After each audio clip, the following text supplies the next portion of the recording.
हमारे पास है graph the following absolute value function and identify its domain and range.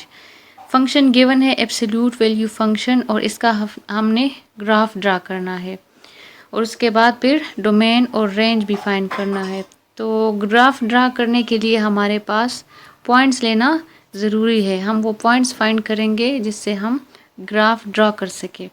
अब यहाँ हमने पढ़ा है कि एब्सोल्यूट वैल्यू फंक्शन को हम जो है यू भी रिप्रेजेंट कर सकते हैं।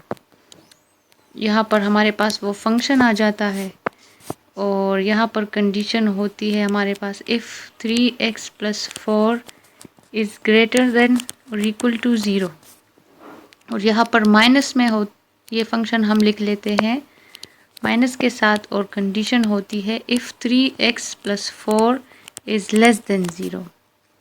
तो हमारे पास ये कंडीशंस और ये फंक्शन हम इस तरह भी लिख सकते हैं एब्सोल्यूट वैल्यू फंक्शंस को। तो यहाँ पर हमने ये लिख दिया। अब हमारे पास यहाँ 3 इनइक्वलिटीज़ है। इनइक्वलिटीज़ कितनी है? 3 है। देखिए 2 तो यहाँ है when 3x + 4 is greater than 0। यहाँ से हमारे पास 3 इनइक्वलिटीज़ है। एक ये है, एक हमारे पास है 3x + 4 इज़ इक्वल टू 0 और एक जो है ये है 3x + 4 इज़ लेस देन 0।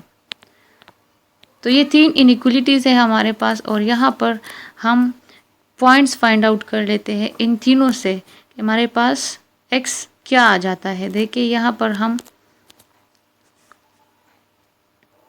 ये मैंने लिख दी तीनों इनइक्वलिटीज़। अब यहाँ से हम x फाइंड आउट करते हैं।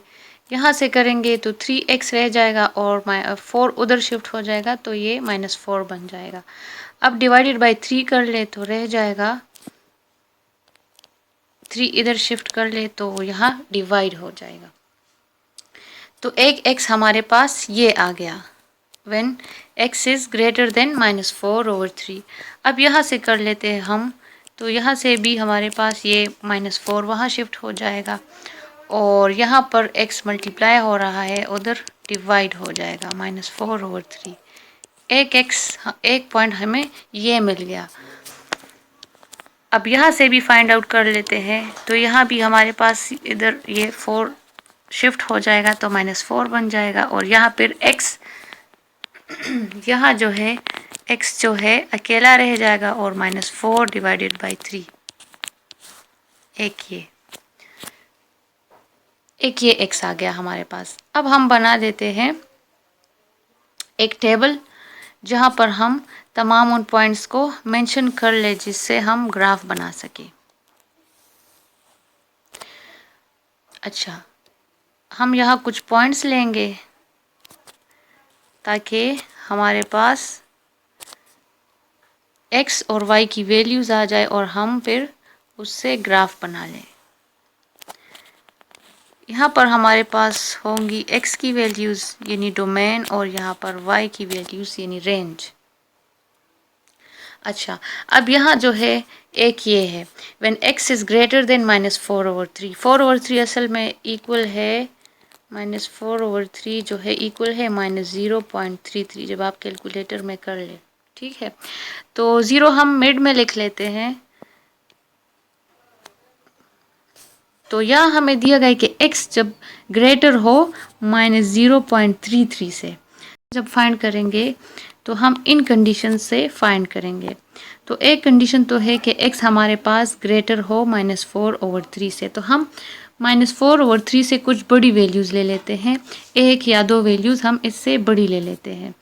तो -4/3 असल में है -0.33, तो -0.3 से हम बड़ी कोई वैल्यू ले लेते हैं। चलिए 0 ले लेते हैं, 1 भी ले सकते हैं, 3 भी ले सकते हैं, कोई भी वैल्यू चले। यहाँ पर हम एक वैल्यू लेते हैं 4/3 ही ले लेते हैं, 4/3, क्योंकि ये भी -4/3 से बड़ी वैल्यू है।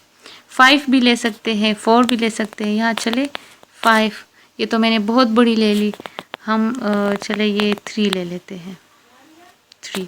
अच्छा, अब ये हुआ, ये कंडीशन हमारे पास, इनसे हमने कुछ पॉइंट्स फाइंड आउट कर ली। अब यहाँ पर जो है x इज इक्वल्स टू -4/3 है, यानी एक वैल्यू हम फिक्स -4/3 ले लेंगे जो इस साइड पर आएगी वैल्यू, क्योंकि ये नेगेटिव है, 0 से कम है। ये हो गया। अब ये तीसरी जो हमारे पास कंडीशन है कि x मस्ट लेस देन हो -4/3 से, यानी इससे भी लेस हो। तो -4/3 माइनस 0.33 है, इससे और कम कोई ले लेते हैं, -3 ले लेते हैं, -5 भी ले सकते हैं, ठीक है, लेकिन हम चलिए -3 तक फाइंड आउट कर लेते हैं। ओके, अब हमारे पास पॉइंट्स आ गए x की। अब ये हम इस फंक्शन में पुट करेंगे, f of x is equals to, क्या फंक्शन था हमारे पास, 3x + 4। इसमें हम पुट करेंगे 1 बाय 1 ये वैल्यूज़ तमाम, और देखेंगे कि आउटपुट क्या आ रहा है। जो है फंक्शन में हम 1 बाय 1 एक एक पॉइंट पुट करेंगे जो हमारे पास x में हमने लिए हैं। अच्छा, पहले पॉइंट हमने कौन सा लिया था, हम पहले पुट कर लेते हैं 0। हमने 0 भी लिया था, तो 0 जब हम पुट करेंगे तो क्या आ जाएगा, x की जगह 0 आ जाएगा और ये अपनी जगह 4 आ जाएगा। अच्छा, अब 30 टाइम्स 0 और बीच में प्लस और यहाँ 4, इससे आ जाएगा 4, ठीक है।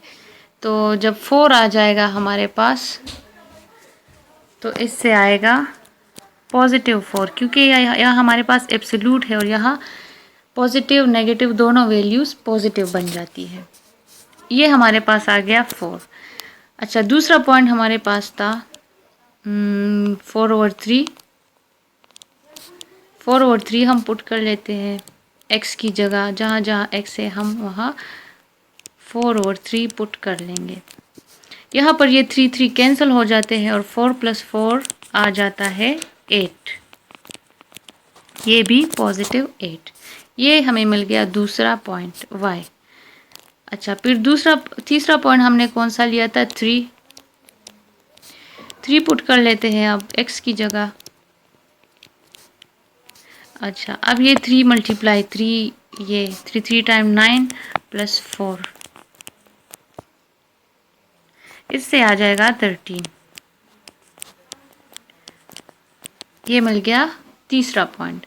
अच्छा, फिर नेगेटिव साइड पर यानी 0 से कम जो हमने जो पॉइंट्स लिए थे वो हमारे पास था -4/3।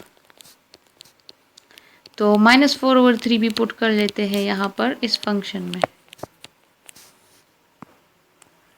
यहाँ पर 3 कैंसिल हो जाएंगे और -4 + 4 ये बन जाएगा 0। अच्छा, उसके बाद हमने एक पॉइंट लिया था -3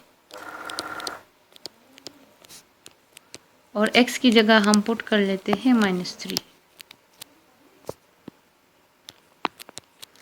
इससे आ जाएगा -9 जब मल्टीप्लाई होंगे ये दोनों, और बीच में प्लस और 4। अब 9 से 4 जब माइनस होगा तो आ जाएगा -5, लेकिन एब्सोल्यूट की वजह से ये पॉजिटिव हो जाएगा तो +5 बन जाएगा। ये हमारे पास पॉइंट्स आ गए। हमने एक -5 भी दिया था लेकिन बनाया था। अब जो वैल्यूज़ हमारे पास आ गई वो हम पुट कर लेते हैं। तो 3 पर हमारे पास आया है 13, 4/3 पर हमारे पास वैल्यू आई है 8, 0 पर है हमारे पास 4 और -4/3 पर है 0 और -3 पर हमें मिला है 5। अब हम ग्राफ बना लेते हैं यहाँ पर। यह है x प्लेन, x एक्सिस, और ये है y एक्सिस, और ये है नेगेटिव।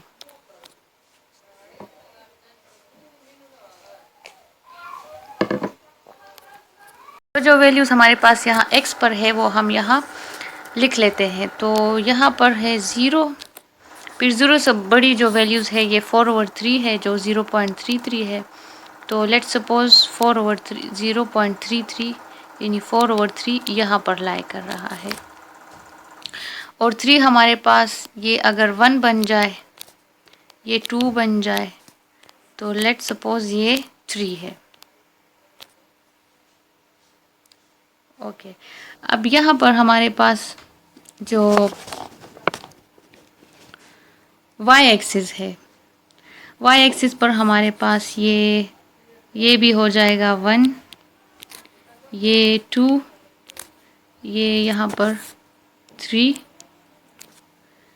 ठीक है, ऊपर 4 5 ये सारी, और यहाँ पर नेगेटिव वैल्यूज़ होती है हमारे पास, तो -1, -2 और यहाँ -3। ओके, अब 0 से स्टार्ट कर लेते हैं। 0 पर हमारे पास y क्या है, 4 है, तो 0 पर हमारे पास y यानी यहाँ पर ये पॉइंट, तो यहाँ हमारे पास x एक्सिस की वैल्यूज़ और यहाँ y एक्सिस की वैल्यूज़ होती है। ग्राफ में मैंने वैल्यूज़ जो है x एक्सिस पर थोड़ी अच्छा, अब हम ग्राफ बनाना स्टार्ट करते हैं। यहाँ पर हमारे पास तमाम x एक्सिस की वैल्यूज़ और x वैल्यूज़ और यहाँ पर y वैल्यूज़ आ गई x y प्लेन में। अच्छा, अब जो वैल्यूज़ मैंने ली थी x में और मुझे y मिला था, 3 पर 18, 4/3 पर 8, 0 पर 4, -4/3 पर 0 और -3 पर 5, ये वैल्यूज़ ये पॉइंट्स मैं फाइंड करूँगी इस ग्राफ में और फिर उनको जॉइन करूँगी। तो ग्राफ में मैंने जो ये वैल्यूज़ लिए हैं 5, 10, 15, फिर यहाँ इस साइड पर -5, -10, तो मैंने थोड़ी बड़ी ली है क्योंकि ग्राफ में मेरे पास y में फिर बड़ी वैल्यूज़ आ रही है, 8, 18 इस तरह। तो अब 0 पर मेरे पास 0 से स्टार्ट कर लेते हैं, इस 0 से। 0 पर मेरे पास क्या आया है, 4। अब 0 पर मेरे पास क्या गया है, 4, तो 4.0 ये है और 4 इधर 5 से नीचे होगा, तो ये पॉइंट ये आ रहा है, ठीक है। इसके बाद ये हो गया 0। अब 4/3 हमें पता है ये 0.33 है, कैलकुलेटर में आप जब करके देख लें तो इससे 0.33 आएगा। तो 0.33 यहाँ कहीं करीब 0 के लाए करेगा यहाँ पर, ठीक है। तो 0.33 यानी 4/3 पर हम मेरे पास क्या रहा है, y क्या रहा है, 8, तो 8 मेरे पास यहाँ पर 5, 6, 7, 8 यहाँ आएगा ये पॉइंट, ठीक है। ये 4/3 पर मेरे पास आया 8 मेरे पास 5 और 10 के दरमियान होगा, इस वजह से मैंने यहाँ पर डॉट लगा दिया। अच्छा, 3 पर हमारे पास क्या आएगा, 3 पर मेरे पास आ रहा है, अच्छा 3 कहाँ पर होगा, यहाँ पर 1 होगा, ये 1, यहाँ पर 2 और ये ले ले आप 3, ठीक है। तो 3 यहाँ पर होगा। अब 3 पर मेरे पास क्या रहा है, 18, तो 3 पर 18 कहाँ होगा, अब 18 मेरे पास 20 और 15 के दरमियान कहीं होगा, और यहाँ पर 19 अगर हो तो यहाँ पर 18, तो ये 0.3 पर मेरे पास यहाँ आ रहा है।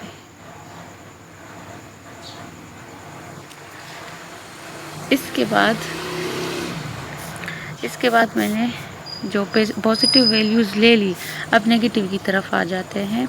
तो -4/3 -0.33 है, यहाँ कहीं करीब लाई कर रहा होगा -0.3, तो -0.3 पर क्या है मेरे पास, 0 है, y 0 है, तो ये जब y 0 बन जाता है और पॉइंट -0.33 है, तो ये हम ये पॉइंट लेंगे।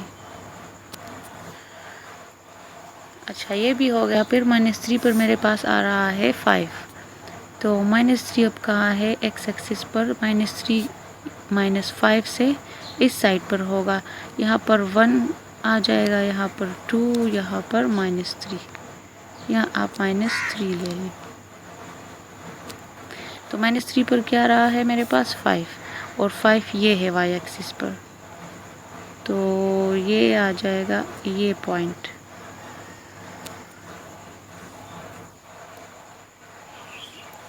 अच्छा, अब हम ज्वाइन कर लेते हैं इन पॉइंट्स को। अगर हम नेगेटिव वैल्यूज़ में और भी ले, फॉर एग्जांपल मैं ये थोड़ा एक्सपेंड करूँ ये टेबल और मैं एक और पॉइंट भी ले लूँ।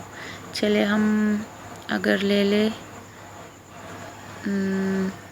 -5 ले लेते हैं, -5, और वो इस फंक्शन में भी पुट करें ताकि हमारे पास एक और पॉइंट भी आ जाए ग्राफ और हमारे पास क्लियर हो जाए। तो -5 पुट कर लेते हैं, -5 से देखते हैं क्या आ जाता है।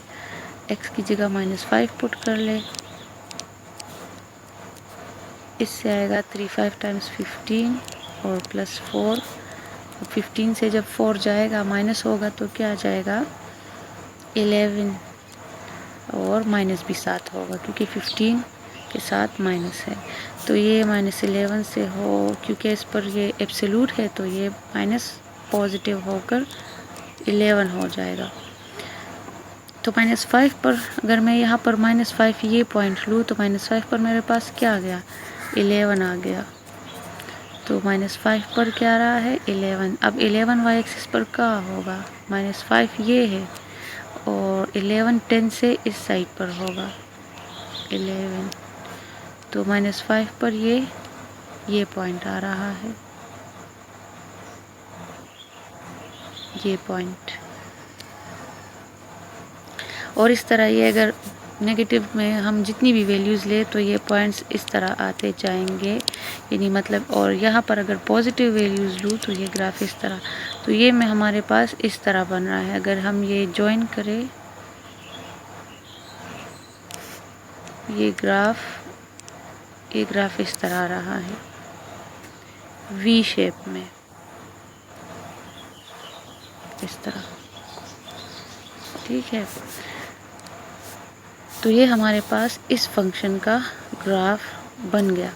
और इस तरह हम बनाते हैं, पॉइंट्स लेते हैं और फिर उस पर y फाइंड करते हैं फंक्शन में पुट करके, और फिर u पॉइंट्स लेकर हम ग्राफ बनाते हैं। अच्छा, अब इस क्वेश्चन में दूसरा पार्ट ये था कि identify its domain and range. तो इसका हमने डोमेन और रेंज भी फाइंड करना है इस फंक्शन का। तो डोमेन एंड रेंज अगर हम देखें इसको, डोमेन एंड रेंज किस फंक्शन का, इस फंक्शन का एब्सोल्यूट वैल्यू फंक्शन का जो हमें क्वेश्चन में दिया है। तो इसका डोमेन हम किस तरह फाइंड करेंगे। डोमेन में हमारे पास x वैल्यूज़ आती है, मैंने आपको कहा था x वैल्यूज़ यानी हमें इन्फिनिटी से बचना है। तो ऐसी कोई सिचुएशन इस फंक्शन में नहीं है जहाँ मेरे पास x जो है वो उसमें हम कुछ पुट करें, कोई वैल्यू पुट करें और हमारे पास ये f(x) इन्फिनिटी बन जाए या एरर दे हमें कैलकुलेटर में। तो ऐसी कोई वैल्यू नहीं है, हम एक x में कोई भी वैल्यू पुट कर सकते हैं। अगर आपने ग्राफ में देखा होगा हमारे पास ग्राफ इस तरह आया था। तो x हम कुछ भी ले सकते हैं, यहाँ पर इन्फिनिटी में नहीं जाता फंक्शन किसी भी वैल्यू पर। तो डोमेन हमारे पास x वैल्यूज़ होते हैं, उनका सेट होता है। तो डोमेन आएगा bracket open brackets all real numbers, और ऑल रियल नंबर्स को हम सेट में इस तरह शो करते हैं और ओपन ब्रैकेट्स में। अच्छा, अब रेंज हमारे पास वो वैल्यूज़ तमाम जो y में आती है, जो आउटपुट हमें मिलती है वो तमाम वैल्यूज़। तो रेंज भी हमारे पास जो है, रेंज भी हमारे पास डोमेन हम तमाम रियल नंबर्स पुट कर सकते हैं, लेकिन रेंज हमारे पास अगर आप देखें y सिर्फ पॉजिटिव आ रहा था। नीचे हमारे पास वो y जो है वो हमेशा नेगेटिव वैल्यूज़ होती है।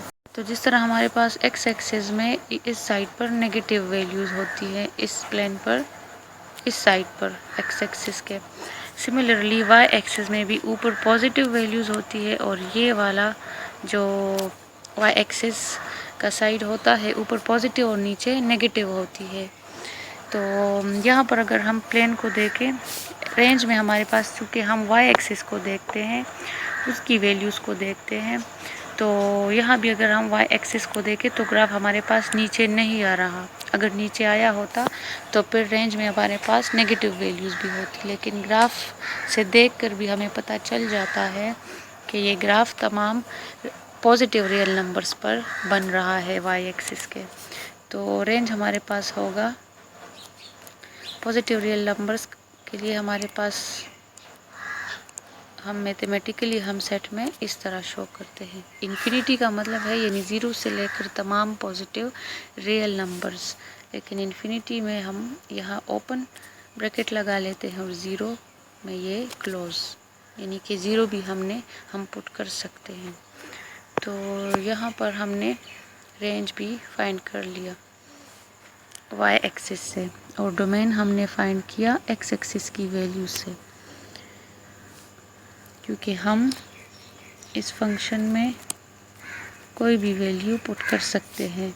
तो ये माइनस इन्फिनिटी टू इन्फिनिटी बन गया, और फिर y जो हमें मिल रहा था वो तमाम सिर्फ पॉजिटिव नंबर्स थे, उसमें कोई भी नेगेटिव नहीं बन रहा था, और इसकी वजह है ये एब्सोल्यूट, क्योंकि एब्सोल्यूट में तमाम वैल्यूज़ ऑटोमेटिकली पॉजिटिव हो जाती है, तो ये हमें हमेशा पॉजिटिव वैल्यू देता है। ठीक। अच्छा, अगला टॉपिक है composition of functions. Composition of functions से क्या मुराद है? कंपोजिशन ऑफ फंक्शंस का मतलब है यानी जब एक फंक्शन, एक हमारे पास जी ऑफ एक्स फंक्शन है यहाँ पर, और एक ये एफ ऑफ एक्स है, एफ ऑफ एक्स। यहाँ पर मेरे पास दो फंक्शंस हैं, लेकिन मैं जब ये फंक्शन फाइंड करूँगी उसका जब मुझे आउटपुट मिलेगा, ठीक है, ये जी ऑफ एक्स इसका आउटपुट मैं जब इनपुट करूँगी एफ ऑफ एक्स में, तो ये कहलाता है कंपोजिशन ऑफ फंक्शंस। यहाँ पर जो है इसका मतलब है एफ ऑफ एक्स और जी ऑफ एक्स कंपोज्ड हो गई। ठीक है, जब एक फंक्शन का आउटपुट दूसरे फंक्शन का इनपुट बन जाए वो हमारे पास कहलाता है कंपोजिशन ऑफ फंक्शंस। ये किस तरह बन जाता है? देखिए, हमारे पास एग्जाम्पल है आपकी बुक में, एग्जाम्पल नंबर 3। इसमें गिवन है कि f of x is equals to 2x plus 1, और जी ऑफ एक्स जो है वो है 3x प्लस 5। अब यहाँ पर दो फंक्शन है और यहाँ पर फिर पूछा है find each of the following. तो ए पार्ट है जी एफ ऑफ 4। अच्छा, अब ये भी ज़रूरी नहीं कि बाहर एफ हो और अंदर जी ऑफ एक्स हो, अंदर भी एफ ऑफ एक्स हो सकता है और बाहर भी जी ऑफ एक्स, यानी इस तरह भी ये हो सकता है। ज़रूरी नहीं कि बाहर एफ हो और अंदर जी ऑफ एक्स हो। बस दो फंक्शन हमारे पास जब इस तरह हम लिखते हैं इस फॉर्म में, ये कंपोजिशन ऑफ फंक्शंस कहलाता है। तो ए पार्ट हम सॉल्व करते हैं, ये वाला, ये किस तरह करेंगे हम? यहाँ पर जो है ए पार्ट में ये हमने फाइंड करना है एफ ऑफ 4 और फिर उसको जी ऑफ एक्स में पुट करना है। तो हमारे पास दोनों फंक्शंस गिवन है, एफ ऑफ एक्स भी गिवन है और जी ऑफ एक्स भी गिवन है।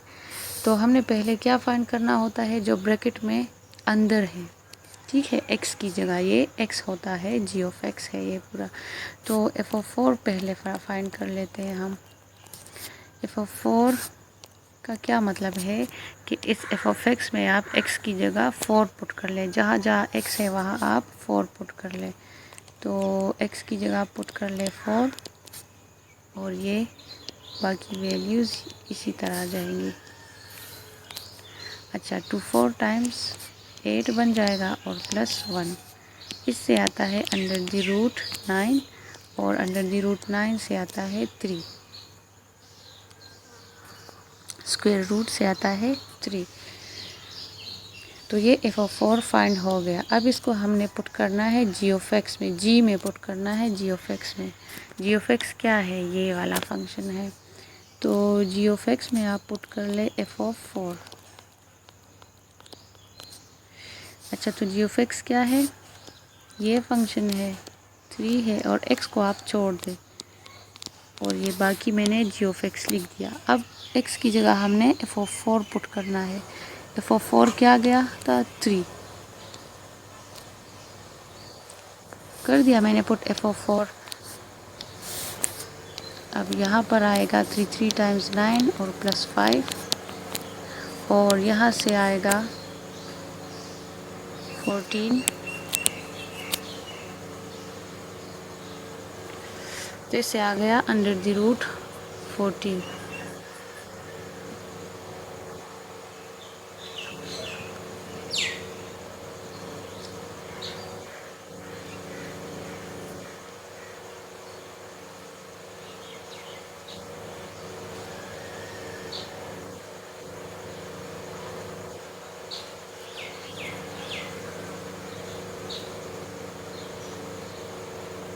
जो है आपकी बुक में पेज 28 पर जो गिवन है, देखिए इसमें अब एग्जाम्पल 3 में क्या एफ ऑफ एक्स भी गिवन है और जी ऑफ एक्स भी गिवन है, और ए पार्ट हमने ये फाइंड करना है जी एफ ऑफ 4, ये फाइंड करना है आपने।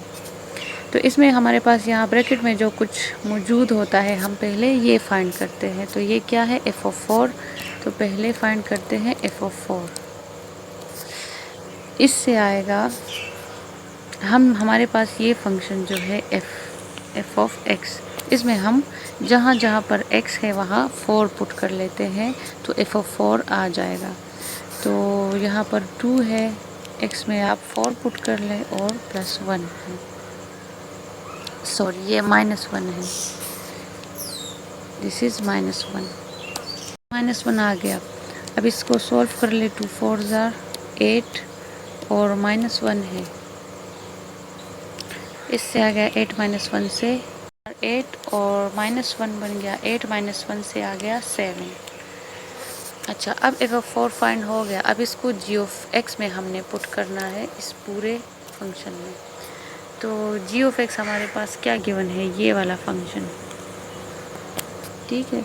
तो जी ऑफ एक्स में आप पुट कर ले एफ ऑफ 4, जी क्या है अंडर द रूट 3, एक्स को छोड़ दें फिलहाल, और प्लस 5। एक्स में आपने क्या पुट करना है, एफ ऑफ 4। एफ ऑफ 4 क्या गया है हमारे पास 7। तो देखते हैं इससे क्या आ जाता है, 3 7 टाइम्स 21 प्लस 5, 21 प्लस 5 26।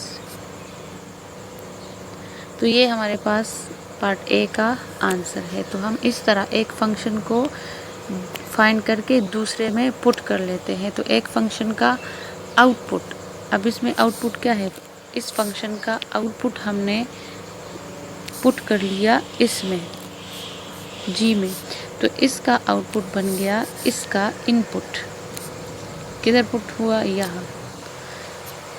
तो जब एक फंक्शन का आउटपुट जो है अगले फंक्शन का इनपुट बन जाए तो ये कहलाता है कंपोजिशन ऑफ फंक्शंस।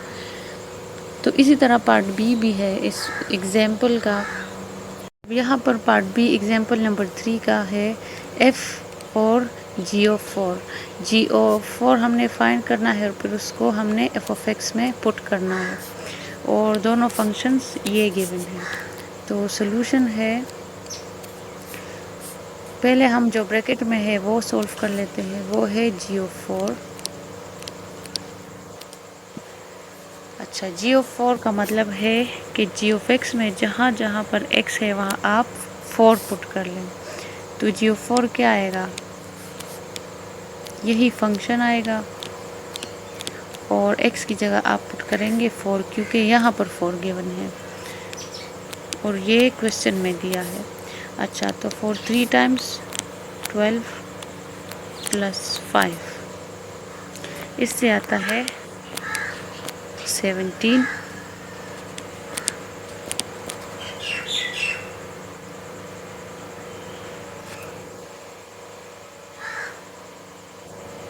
अच्छा, अब 17 आ गया, g(4) हमारे पास फाइंड हो गया। अब ये हम पुट करेंगे f(x) में। तो f(x) क्या है, ये है। तो यहाँ पर x जहाँ जहाँ पर है वहाँ आप पुट कर ले g(4). तो x की जगह g(4) और f फंक्शन ये है 2 है, x की जगह आप फ़िलहाल छोड़ दे और -1। ये मैंने f(x) लिख दिया और x में अब मैं पुट करूँगी कि g(4). g(4) क्या है, √17। तो ये जब मल्टीप्लाई होगा इसके साथ ये आ जाएगा 2 √17 और -1। बस यही तक हम कर लेते हैं। सी है एग्जाम्पल नंबर 3 का f ब्रैकेट g-2 ये फाइंड करना है हमने। तो अब इसमें जो है हमारे पास ब्रैकेट में पहले क्या है, g(-2). तो g(-2) पहले फाइंड कर लेते हैं हम। तो g(x) क्या है, ये फंक्शन है, ये आप लिख दे √√3, x की जगह छोड़ दे और ये 5। x में हमने क्या पुट करना है, यहाँ पर क्या गिवन है, -2। तो x में आप -2 पुट कर लें। 3 2 टाइम्स ये जब मल्टीप्लाई होगा तो 3 2 टाइम्स 6 आ जाएगा, -6 और +5 ये अपनी जगह। अब माइनस प्लस माइनस, तो 6 से 5 माइनस कर लो। तो 6 से जब 5 माइनस होगा तो आ जाएगा √1। लेकिन यहाँ पर हमारे पास माइनस भी है, तो ये हमारे पास आ जाता है इन्फिनिटी, यानी एरर दे देता है हमें अनडिफाइंड, या हम डजंट एग्जिस्ट ये लिख लेते हैं। तो g(-2) डज नॉट एग्जिस्ट।